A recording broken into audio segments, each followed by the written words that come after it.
Hello everyone, and welcome to week 2 of Corporate Social Responsibility.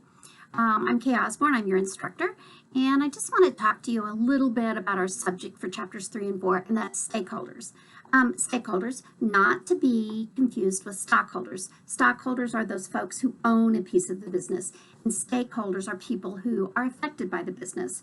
As a matter of fact, the official definition of stakeholders is any individual or group who are affected or can be affected by the organization's objectives or actions. So it is everyone that is connected to an organization in any way. Stakeholders who can take an interest and stakeholders who can defend themselves if they need to. Now, sometimes an organization has what I call disenfranchised stakeholders. Those are the children, disabled, elderly, the poorest of the poor, nature, environment, animals, people and things that are not able to voice their opinions if they are the stakeholders, and they need to be treated the most fair of all stakeholders. A business really has, or an organization really has, 3 types of stakeholders.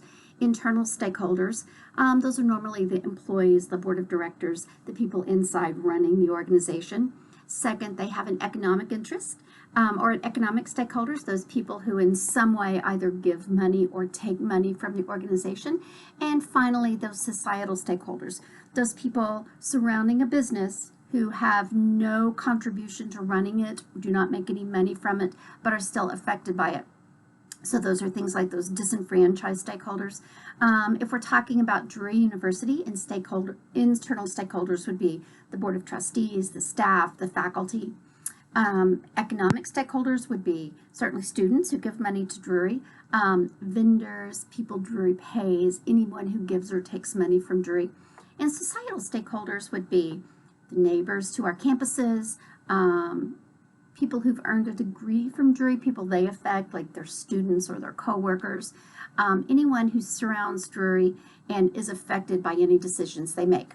Now, businesses have 5 steps of stakeholder management. First is they need to identify who those stakeholders are. That's the most important thing. An organization needs to know who all of their stakeholders are.